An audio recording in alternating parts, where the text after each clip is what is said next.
20,000 Leagues Under the Sea is not an unknown movie. It gets a lot of attention, and whenever somebody mentions the name, they either think of the book or this version.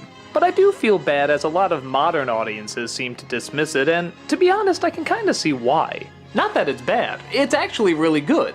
But when you have something as adult and groundbreaking as 20,000 Leagues Under the Sea, and then you have the name Walt Disney attached to it, yeah, a lot of people seem to think that it's gonna be a musical or corny, and honestly, it's very adult. And when I say adult, I don't mean trying to get the PG-13 rating up by having swear words and gore and, I don't know, whatever the hell Pirates 3 did. I'm talking about actual adult characters, actual grown-ups, actual good dialogue, actual intriguing ideas. Yeah, remember those? You could still get away with that with a G rating, and still have it be a live-action film. But I'm getting ahead of myself. What's the story? Well, there's rumors of a giant sea monster that's apparently taking down a lot of ships. So one ship is sent out to try and find it and destroy it. Two of the crew members are Kirk Douglas and Peter Lorre. But once the supposed sea monster destroys that ship, our two heroes, along with another survivor, swim aboard this sea monster apparently and discover that it's actually a submarine, at a time when really there were no submarines. This submarine is led by Captain Nemo, played by James Mason. That's three pretty damn big stars at the time right there, James Mason, Kirk Douglas, and Peter Lorre. All very distinct in their acting styles and work off each other very well. What's Nemo's plan? It turns out he's sick of humanity and the world, so he decides to retire to the sea. But he's so sick of all the misery and war that humanity makes for itself that he decides to step in and try to destroy anything he sees as disrupting the peace. He's cold and stern, but is just trying to do what he feels is best for all of mankind. He doesn't trust our castaways, but over time he does manage to open up to them, treating them less like prisoners and more like members of the crew.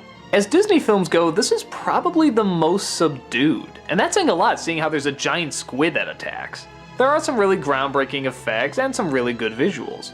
The smart dialogue and the development of the characters is so clear-cut that it's hard not to like them. Their ideologies, their intelligence, their characteristics, everything about them makes them so distinct but also so enjoyable.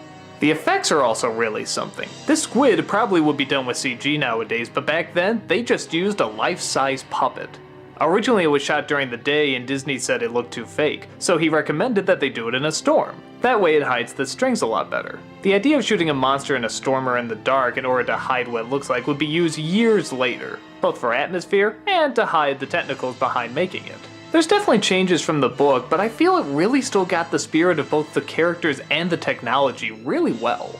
And even when they're doing something as silly as fighting a giant squid or using electricity to fight off these natives, it still works because of the dedication of both the atmosphere and the actors. It's kinda like with Indiana Jones. Yeah, when you get down to it, it's a pretty stupid story, but Harrison Ford's performance and just how seriously the direction is taking it makes it one of the great action classics. And while this isn't really an action film per se, I'd say it does make some really big strong stands for sci-fi and fantasy. But I guess that's why it has such a hard time finding such a dedicated audience. Fans of typical Disney probably won't get into so much dialogue and so much technical talk, and only one or two fight sequences. But fans of that stuff probably can't get too much into, like, say, Kirk Douglas's little musical number or the fact that he has a sidekick seal. But for me, I think they blend perfectly. It has just enough to keep kids from falling asleep, but also has just enough for the parents not to change the channel.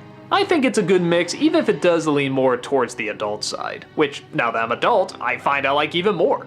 It's got good adventure, good actors, and good talent telling one of the most famous sci-fi stories of all time. I say it's definitely worth checking out.